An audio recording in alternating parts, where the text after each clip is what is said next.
Esos asentamientos, como siempre hemos dicho en este capítulo, tienen una primera componente que se da ya como total en algunos suelos, como suelos gruesos, secos o saturados, que se da en arcillas secas o saturadas y también se da en suelos orgánicos, en todos los suelos.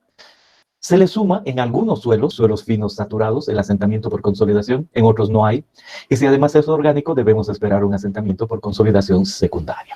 Ya sabemos cómo trabajar con el inmediato y ya sabemos muchísimo de cómo trabajar con el asentamiento por consolidación primaria. Decimos, si nosotros tenemos un estrato saturado de arcilla, donde inicialmente hay un índice de vacíos, un esfuerzo efectivo, conocemos el espesor de ese estrato y sabemos la relación E en función del esfuerzo efectivo, pues partimos de un valor y con el incremento que podemos calcular, pues llegamos a otro valor, de ahí conocemos el delta E. Como esto es en una dimensión, le ponemos un asterisco, no es exactamente el de consolidación verdadero, y ahí tenemos la relación delta E 1 más E0H. También hemos aprendido que si el estrato es uno solo, hasta cierta profundidad es cuando se considera se comprime con diferentes autores y ahí aparece un valor de H. Y también hemos aprendido cómo hacer el cálculo de E0, de sigma prima cero, del promedio, cómo dividir en estratos de 2 metros, todos esos detalles. Queremos ahora ver cómo llegar a esta curva. Eso es algo que nos falta. Entonces nos vamos a ver cómo es el ensayo de consolidación. Y decimos, tomamos un suelo aquí, lo ponemos en un anillo rígido. Estas son las paredes del anillo rígido. Tiene normalmente una altura H, comúnmente unos 2 centímetros. Lo ponemos sobre una piedra porosa arriba y otra abajo. Y este suelo está saturado, si no, no hay asentamiento por consolidación primaria. Y se pone agua para mantener la saturación. Y ahí aparece toda una celda de consolidación, una primera parte aquí dentro y una segunda aquí fuera. Y se tiene una placa y ahí se pone la carga. Y esto nos mide la deformación. Colocada la carga, cuánto se va deformando y se espera que una vez que se coloque la carga, el agua empiece a salir. Solo hay dos posibilidades, por arriba y por abajo, en una dimensión. Entonces aquí arriba debería exactamente llamarse, y se llama, pero no he colocado, ensayo de consolidación unidimensional. Muy bien. Entonces, con eso dicho, vemos la fotografía de lo que sería esta celda de consolidación desarmada, esa es ahí. Ahí está la celda grande, aquí están las piedras porosas, aquí el anillo muestreador, la placa de presión y ese aparato que sirve para fijar la muestra adecuadamente en la celda de consolidación. ¿Dónde va la celda de consolidación? Aquí, ahí está. Y cómo se aplica la carga, se puede ver que hay un marco ahí, y ese marco está asociado con lo siguiente, ahí está el marco, y además un brazo y unas pesas. Entonces uno aplica la carga, va ahí, si eso está arriba, no deforma nada, solo ha aplicado la carga, luego baja eso y se puede ver que aplico la carga de esa manera y se puede medir la deformación. Entonces lo que vamos a realmente hacer es aplicar una carga y el agua va a salir por arriba y abajo, es la idea de tener una de estas cargas, pero muy especialmente aquí lo vamos a hacer por etapas. Primero una, luego otra y luego vamos a descargar. No hay que fijarse mucho en eso, vamos a hacer aquello. Entonces vamos a la norma, hay una norma, ¿no? Como dice acá, ensamblar el consolidómetro evitando el cambio de humedad de la muestra. Ya hemos entendido a qué se refiere el consolidómetro, ¿no? La celda de consolidación. Acomodar el consolidómetro en el aparato de carga y aplicar una carga base de 5 kilopascales. Inmediatamente ajustar el deformímetro a la lectura de deformación 0. Si la muestra tiende a expandirse, adicionar carga hasta controlar la expansión. Y si la muestra se encuentra saturada, es decir, tomada por debajo del nivel freático, que es lo correcto, tomar la previsión de inundarla luego de aplicar la carga base. Luego la muestra debe ser sometida a incrementos constantes de carga. En otras palabras, acuérdese de armar esa muestra ahí, de luego fijar todo con una pequeña carga ahí, y esto es totalmente adicional, porque ahí se tiene que eso no está, se está sujetando el brazo. Esa es la primera etapa, eso de 12 a 25 a 50, 100, 200 kilopascales, en 24 horas a intervalos de 0.1 minutos, 0.25, 0.5, 1 minuto, 2, 4, 8, 15, 30 minutos, y luego 1 hora, 2, 4, 8 y 24 horas. Durante 24 horas hay que medir la deformación. Esa es básicamente la idea. Entonces, ese proceso lo queremos ver en laboratorio. Este video demuestra el procedimiento para la determinación de la consolidación unidimensional de los suelos. El equipo necesario para la realización del ensayo es dispositivo de carga, equipo capaz de aplicar cargas verticales a la muestra durante periodos prolongados, con una precisión de más o menos 0.5% de la carga aplicada. Caja de consolidación, un dispositivo adecuado para mantener la muestra dentro de un anillo, el cual puede estar fijado a la base o puede ser flotante con piedras porosas sobre cada cara de la muestra. Piedras porosas. Su porosidad debe ser lo suficientemente fina para evitar la intrusión del suelo dentro de sus poros. Anillo cortante cilíndrico. Se usa para tallar la muestra hasta el diámetro interior del anillo. Deformímetro. Sirve para medir el cambio de espesor de la muestra con una sensibilidad de 0.01 milímetros. Balanza. Con aproximación de 0.01 gramos. Horno. Controlado termostáticamente que puede mantener una temperatura constante de 110 más menos 5 grados centígrados. Otros equipos. Recipiente para determinar el contenido de humedad, sierra de alambre, cuchillos, calibrador, cronómetro y agua destilada. Muestra de ensayo. Para este ensayo generalmente se utilizan muestras inalteradas, obtenidas de bloques inalterados, grandes, fabricados y sellados con parafina en el campo. Retire la capa de parafina de las paredes del bloque inalterado.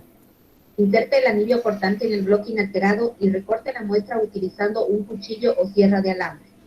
Enrase las caras superior e inferior de la muestra con un cuchillo y llene los vacíos con el material recortado. Extraiga la muestra del anillo cortante y determine la altura y el diámetro de la muestra. Pese el anillo de consolidación y registre su masa. Inserte la muestra en el anillo de consolidación y determine la masa inicial de la muestra.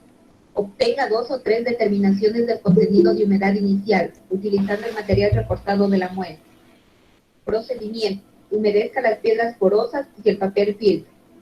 Ensamble la caja de consolidación colocando la muestra entre el papel filtro y las piedras porosas.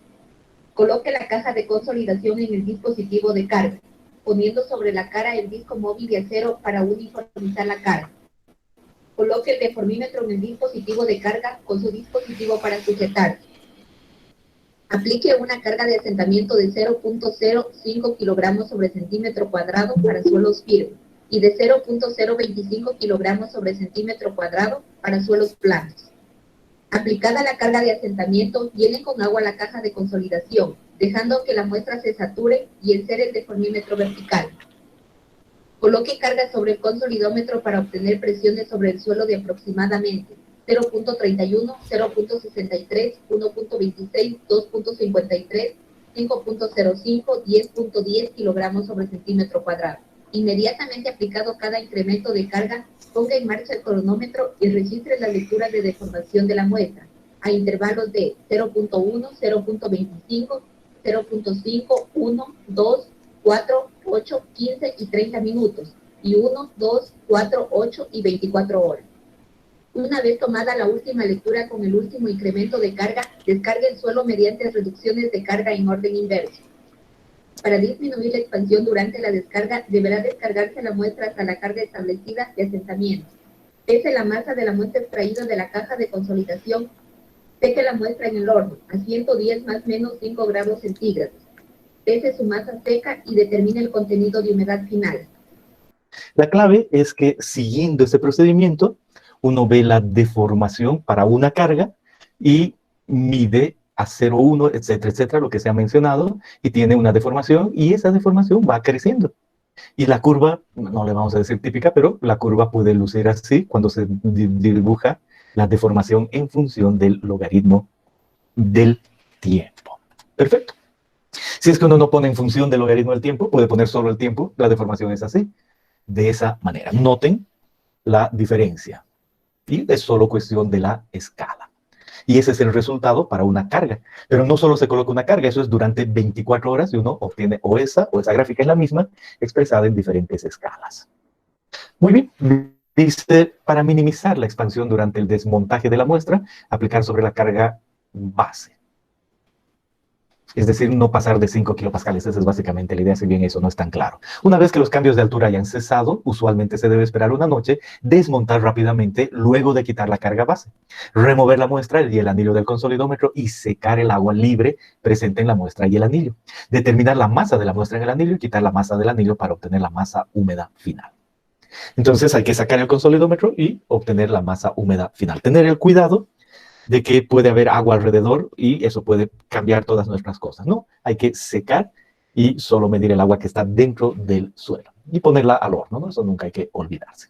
Entonces, ¿cuál va a ser el resultado? Si uno conoce la deformación, entonces va a poder medir el módulo E en cada ocasión. Hemos dicho una carga de 12 y va a poder medir un módulo E. Luego una carga de 25, otro valor E.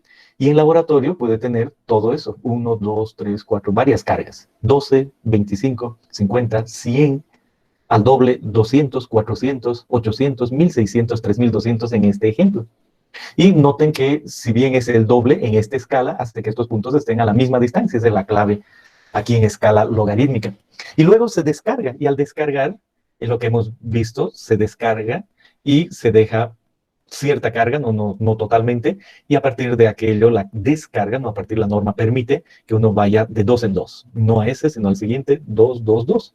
Entonces uno dice, ¿cuánto tiempo ha tomado esto? Un día, 2, 3, 4, 5, 6, 7, 8, 9 días, 10, 11, 12, 13 días, 2 semanas. Y ese es el resultado. ¿Qué estamos obteniendo? Esta curva. Y lo primero que veo es que yo quisiera ver una línea recta así, y al descargar algo así, pero no veo exactamente la línea recta. Y digo, necesito todavía hacer cierto trabajo para pasar de la curva de laboratorio a la curva de campo. ¿Qué acabamos de obtener? ¿Hacia dónde vamos? En esta ecuación necesitábamos saber esto y hemos obtenido lo más cercano con ese procedimiento del ensayo de consolidación. Ha sido esto de acá. Y ahora vamos a ver por qué no ha dado esto exactamente y cómo tendríamos que trabajar. Estas curvas, y me refiero a estas de campo, no se olviden que pueden expresarse también como deformaciones. Deformaciones simplemente y no módulo C.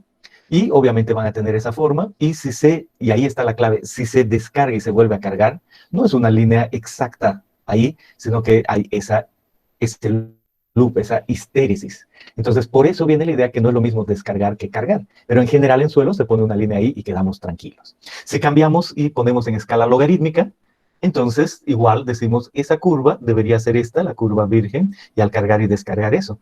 Pero realmente en esta escala hemos obtenido esa porción.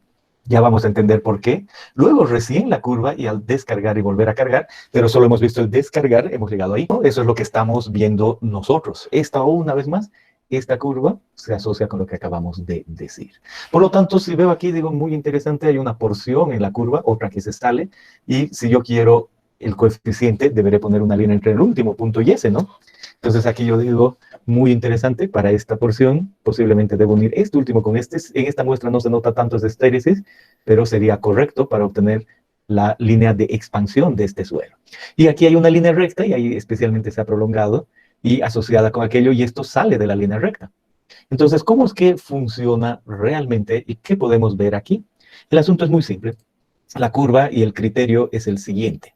Imaginémonos nosotros que estábamos en campo, y en campo estábamos en este punto 2. Imaginémonos.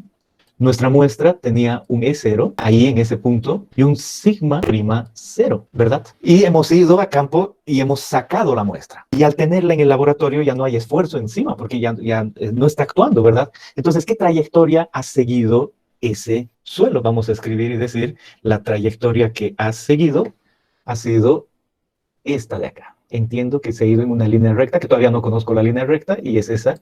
Y he llegado a laboratorio con un índice de vacíos inicial. Para un esfuerzo, esta es escala logarítmica, pero para un esfuerzo muy pequeño hay un índice de vacíos, que es mayor al índice de vacíos ahí abajo. Eso nunca hay que olvidarse. Y luego he dicho, pero realmente yo creo que conozco esa pendiente, porque en laboratorio puedo unir esta curva, el último punto con el primero, y yo sé que esa pendiente la defino como C sub S, el coeficiente de expansión. Es la pendiente de aquello. Y, por supuesto, ha tenido que seguir esa trayectoria paralela a esta de acá. ¿Todos de acuerdo? Sí. Pero eso es lo que me estoy imaginando. Todavía no lo he visto. Y luego aplico yo el incremento de esfuerzo. Y empiezo con 12, luego 25 y así sucesivamente. Pero ¿de dónde empiezo? En un E inicial, que no es el mismo que el E sub 0. Y en el mejor de los casos, si la muestra es perfecta, y ahorita vamos a ver eso, va a seguir exactamente esa misma trayectoria y va a volver ahí. Ese en el mejor de los casos. Pero hemos visto que al recargar no tengo por qué esperar la línea recta exacta. Más bien veo una curva. Y además la muestra no es exactamente como la del suelo, entonces hay un problema, no se sigue esa trayectoria. Más bien se sigue alguna otra trayectoria que se separa de ahí y termina así, y después recién llega a lo que debería ser la línea recta, que todavía no conozco, ¿verdad? Entonces ahora miren esa curva roja, Claro, no está en la misma proporción, pero es esta curva roja que estaba aquí, que he obtenido en laboratorio. Entonces observo que en esa curva no estoy siguiendo exactamente por la línea que yo considero de descarga o recarga, sino que se aleja de esas dos líneas. ¿Por qué se aleja? Es por la alteración. Unas muestras de calidad alta, o sea, que realmente reflejen exactamente lo que se tiene en el campo, tienden a tener más esta forma y ahí se ve la división, ¿no? Se nota claramente. Pero mientras de menos calidad sea, entonces lo que tenemos es esto de acá, otras líneas de ese estilo. Entonces la separación que hay entre la curva de laboratorio y de campo es un asunto de cuán buena es nuestra muestra. Primer paso que me ayuda a entender. Y luego al descargar, de donde descargué, pues tengo una pendiente asociada con esta línea, ¿verdad? Y yo sé que en alguna otra porción he llegado a la línea recta. No sé exactamente dónde, pero al final es parte, está relacionada con la línea recta. En consecuencia, hay que hacer cierto trabajo en esta curva de laboratorio para poder pasar a la de campo verdadera. ¿Qué curva es esta? La de laboratorio. Vemos claramente, ¿no? Esto va a ser, se va a ver mejor mientras mejor sea mi muestra. Y este punto ya lo he visto como entre uno y el último, he trazado una línea y conozco esta que la descarga. Perfecto, ahora, ¿de qué se trata? De calcular la presión de preconsolidación. El esfuerzo máximo de la historia geológica de ese suelo. Y Casagrande es un método, dice, es muy fácil. Mire, a ojo determina el punto a ojo, mínima curvatura. Entonces uno ve y dice, esto parte de una recta, esto es otra recta, entonces curvatura de una recta, radio infinito. Pero si mientras más circular sea, menor radio. Entonces uno escoge a ojo cuál es el radio de menor curvatura. Y en ese punto A simplemente traza una horizontal, ahí está la horizontal, y una tangente, ahí están las dos. Horizontal y tangente a ese punto de mínima curvatura. Y dos, traza la bisectriz. Entonces vamos a dibujar con esos dos puntos. Queda muy clara la bisectriz entre esta que es la horizontal y esta que es la tangente. Y luego ve la porción recta y simplemente ve la porción recta que aparece en la curva de laboratorio y continúa la recta. Ahí está la recta, un poquito mal dibujada, pero ahí. Y donde se unen la bisectriz con esta, en ese punto yo tengo que, esto que está aquí, el esfuerzo de consolidación, de preconsolidación. Y eso era algo que yo quería saber. A partir de eso voy a poder entender muchas cosas. Lo primero, si el suelo está normalmente consolidado o sobreconsolidado. Si el esfuerzo actual, y no se olvide, aquí yo he dicho que conozco cuál es el esfuerzo actual. Lo he obtenido, ¿verdad? Sigma prima cero, y además conozco el E0. Bueno, si este esfuerzo es el máximo de su historia geológica, yo estaba en algún punto aquí. Si no es el máximo de su historia geológica, yo ya estaba en alguna parte de la descarga. Sea como sea, comparo y este sigma prima c con el sigma prima cero y sé si el suelo estaba normalmente consolidado o sobreconsolidado. El otro método consiste, hay varios métodos, pero el otro que vamos a ver, esto es el log-log. Dice, aquí grafiqué en escala logarítmica, este igual en escala logarítmica, y eso va a dar lugar a que la curva de laboratorio tenga una porción clara, la recta que estamos hablando, y otra recta más clara aquí, una esos, y donde se intersecten, ese es el sigma prima c. Como es otro método, no tiene por qué dar el mismo valor, por supuesto, todos visualizamos eso, pero lo que sí queda claro es que podemos estimar un sigma prima c y saber si el suelo está normalmente consolidado o sobreconsolidado. Y eso es muy, muy importante. Aquí vuelvo y digo, ¿esta qué curva es? La de laboratorio. ¿Y qué acabo de obtener? O que yo sé, he obtenido el sigma prima 0 y he obtenido el E0. Si bien esta gráfica está en función de epsilon, igual, no importa, es la misma idea, está el E0. ¿Cómo calculo eso? He visto la anterior clase. Entonces, este es un punto que obligatoriamente está sobre la curva de campo. ¿Y dónde pasa mi curva? Yo acabo de ver, mi curva de laboratorio no pasa por ese punto, pasa por debajo. Puede estar más o menos exagerado, pero pasa por debajo, por la razón que he visto. Y aquí está clarito, está pasando por debajo. Pero yo, ¿qué he podido ver en esta curva? He podido ver el sigma prima c, he determinado el sigma prima c, no importa el método, ahí está. Y eso involucra que conozco yo esta recta, ¿no? Conozco. Y además, no me olvido que yo sé cuál es esa pendiente, ¿no? Porque también he descargado mi muestra. Entonces digo, perfecto, en este caso dibujado, la verdadera curva de campo tiene que ir por este punto, porque ese es el verdadero de campo. Y ahora que estoy cargando otra vez, porque el sigma prima c es mayor, entonces voy a seguir una curva paralela a esta de acá, por supuesto. Entonces de ahí va a seguir esa y esa tiene que ser paralela. Y cuando llegue al sigma prima c, ahí en la curva de campo hay un quiebre claro y va a entrar a la curva virgen reconstruida, a la curva virgen real. Entonces, ¿qué se dice? Para construir esa, le cambiamos de color y decimos, aquí vamos a tomar 0,42 de E0. 0,42 del índice de vacíos inicial. Y decimos, ese punto obligatoriamente está en una recta. Aquí ha quedado por debajo, por supuesto que puede quedar en cualquier parte de arriba, ¿no? Puede ser más común y correcto sería, por ejemplo, un punto ahí, ya es línea recta. A lo que me refiero es, si vuelvo a esta, digo, esta ya es una línea recta ahí, entonces un punto ahí significaría que ya está en la recta. Pero la norma dice, a 0,42 de 0, estamos seguros que está en la línea recta. Entonces ese punto es ese a 0,42 de 0. ¿Y cuál es el otro punto? Yo lo he determinado, es ese, ¿verdad? El sigma prima c con la recta que he venido aquí. Entonces ahora solo debo unir esos dos puntos y esa es la verdadera curva de campo. ¿Cuál es la pendiente de esto? C sub C. ¿Cuál es la otra pendiente? C sub R en el sentido de recompresión o C sub S en el sentido de expansión. Esa es básicamente la idea. Y conozco las dos pendientes y miren la curva que realmente obtengo. Es una curva que parte, ¿por qué razón? Porque para llevarla del laboratorio descargado, entonces primero parte con la curva de recompresión y luego la de consolidación o compresión virgen. ¿Por qué? Porque para llevar al laboratorio descargado y vuelto a cargar. Y esa es básicamente la idea. Entonces, ¿qué curva acabo de obtener? A partir de esto, he obtenido esta curva y esta. Pero claramente, ¿cuáles puntos he determinado? Primero, de dónde estaba, y me imagino que estaba allí, es solo un ejemplo, y llego y la primera curva es esa. Y luego, la segunda curva está asociada con S. Y las pendientes de esas curvas son C sub C, el índice de compresión, y el C sub S. Y se entiende que esta línea está allí, es real, pero que el laboratorio va a dar primero eso y luego eso, y esa es la forma correcta, ¿de acuerdo? De la curva de campo, en base a eso. Aclaramos que esta pendiente de laboratorio y esa pendiente de laboratorio pueden estimarse en base a ciertos parámetros. Y ahí, por supuesto, aparecen muchos autores, muchas ecuaciones. Tomamos una cualquiera, decimos, para todas las arcillas, este autor dice que C sub C puede ser 0,09 del contenido de humedad más 0,05 del límite líquido y da una estimación de CC en lugar de hacer el ensayo. Pero son solo estimaciones. O este otro autor dice que debe tomarse solo 0,093 del contenido de humedad. O este otro autor habla de límites líquidos, índices de plasticidad del E sub 0, más el porcentaje de finos, ¿no? Cosas de ese estilo. Entonces ahí está la idea de que hay muchas ecuaciones. Y con respecto al CR, lo propio. Por ejemplo, estos autores dicen una buena aproximación es tomar el límite líquido, la gravedad específica de los sólidos y 0,00463 de eso.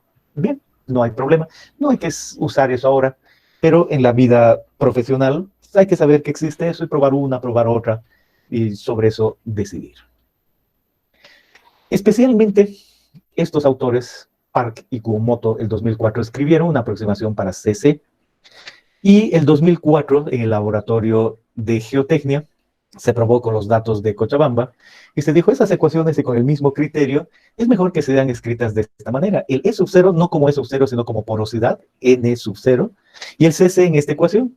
Entonces, si uno conoce el E sub 0 en Cochabamba y utiliza esta ecuación, esta da una aproximación muy decente de C sub C. Solo saber que estos índices pueden estimarse. ¿Qué otra cosa podemos decir? Que si tomamos nosotros el índice de vacíos E en función del esfuerzo efectivo de un ensayo de consolidación, no necesariamente lo vamos a poner en escala logarítmica, a veces lo ponemos en no escala logarítmica. En ese caso, la curva va a ser esa de E, ¿no? Es claro que no es una recta. Y si tomamos un intervalo entre sigma 1 y sigma 3, por ejemplo, en el ensayo entre 25 y 50, o entre 50 y 100, o entre 100 y 200, que son parámetros que conocemos del ensayo, tenemos un delta sigma, y a ese delta sigma le corresponde un delta E. Mientras más pequeño sea el incremento, más cerca va a estar a la curva esa unión, esa secante. Pero finalmente se define que la pendiente delta E sobre delta sigma está asociada con A sub B. Y A sub B es un parámetro. No es CC, no es CS, sino que cuando no se dibuja en escala logarítmica, viene esa pendiente aquí.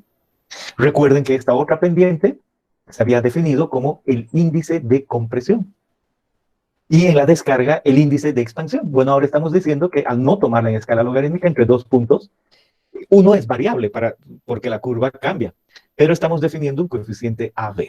Y la diferencia es que uno es el índice de compresión y este es el coeficiente de compresión. Ahí está. La diferencia, obviamente, no es CC, sino AB. Y si además relacionamos con el índice de vacíos inicial, aparece esto que es el coeficiente de compresión volumétrica, porque está relacionado con el volumen. Entonces es un coeficiente que va variando según el lugar donde yo esté y asociado con la curva que obviamente no en escala logarítmica. Y por supuesto, si esta es mi curva de compresión, será un MB, y si yo estoy viendo eso mismo en la curva de recompresión, será otro MB, ¿verdad? Pero es el mismo concepto. Un MB de recompresión, un MB de compresión virgen y variable según la curva, pero existe ese valor de MB asociado con 2 puntos. Esa es una definición, y este se llama el coeficiente de compresión volumétrica. Muy bien. Entonces, con eso dicho, realmente volvemos a esto y decimos, ahora sé que estoy listo, porque conozco realmente cómo obtener el E0, el sigma prima 0, sé el punto acá. Ya sé cómo obtener esa curva, sé dónde estoy y cuál es la curva, esta y esa de ahí. Y a eso le pongo una carga neta, determino ese valor, sé hallar valores promedio, sé que también puedo dividir en estratos, sé hallar el índice de vacíos en toda la profundidad, sé el espesor, y eso me permite llegar a otro punto de esa curva conocida y ver el delta E sobre 1 más E0 por H. Entonces ese es el asentamiento, y como he hecho esta curva en ensayo de consolidación unidimensional, eso es en una dimensión, por eso todavía trae un asterisco. Listo, esa es la idea de calcular esto. Y ahora decimos, ¿pero qué pasa si yo en un suelo normalmente consolidado, directamente por todo lo que he aprendido, digo, parto aquí y llego ahí? Y sé que esta pendiente es C sub C.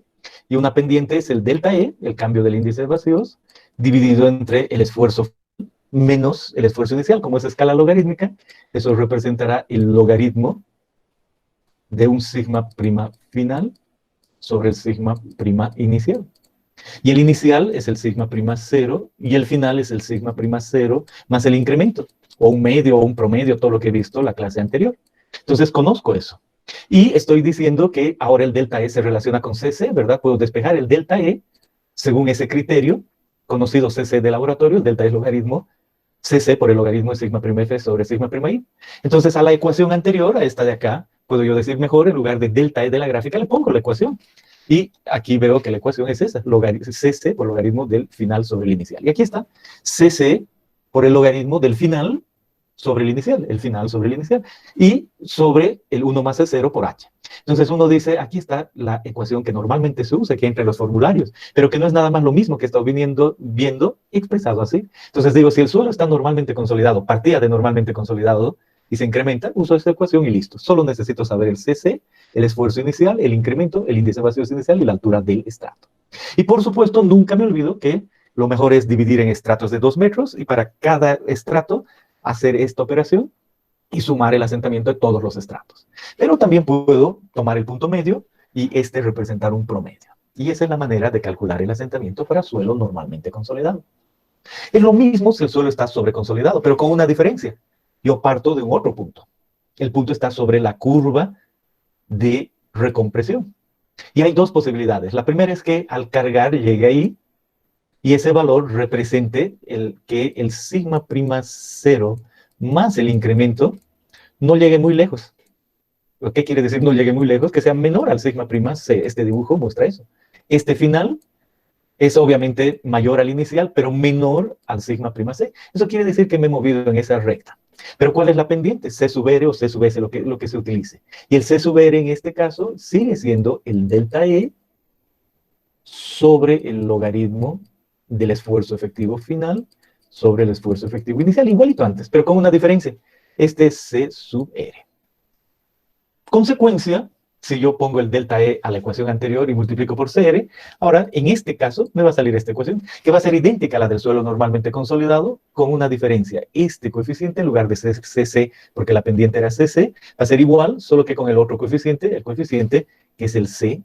Ahí está. Entonces, ahí tengo una nueva ecuación asociada con este nuevo incremento. El otro caso es que igual parta de un suelo sobreconsolidado y que el sigma prima 0 más el incremento ahora llegue más lejos.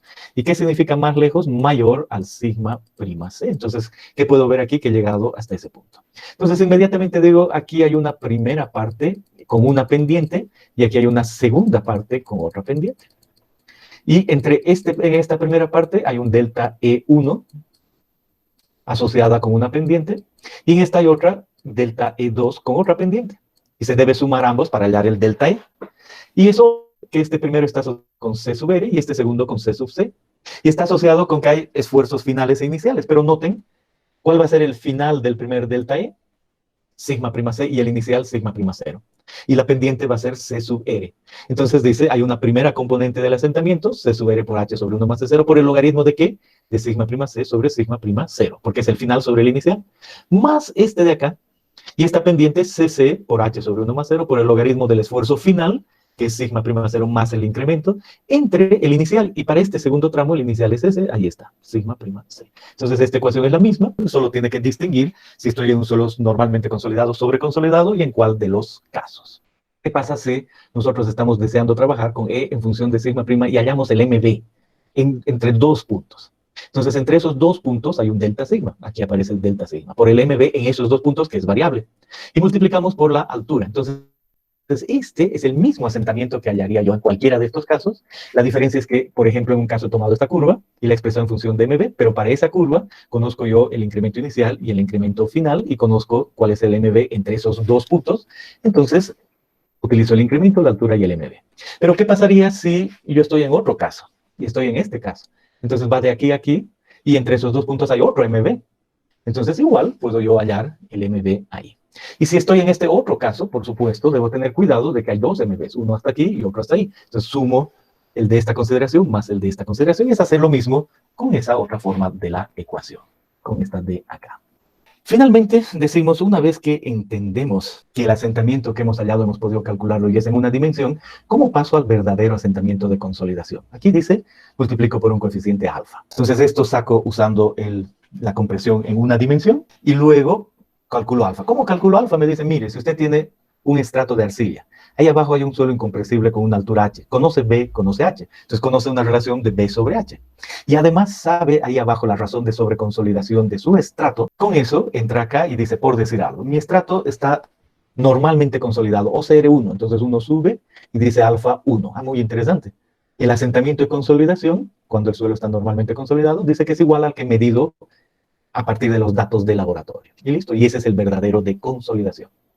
Pero ¿qué pasa si el suelo está más sobreconsolidado? Dependiendo esta altura h, dice que cambia según la sobreconsolidación. Mientras más sobreconsolidado se nota, ese coeficiente es menor. Mientras más sobreconsolidado el que he medido en laboratorio, multiplica por un valor menor para hallar el verdadero asentamiento de consolidación. Existen otro tipo de gráficas. Otros autores dicen, bueno, es la misma idea por un coeficiente, pero hay otras tablas, otras gráficas. Ese otro coeficiente puede estar asociado con rangos.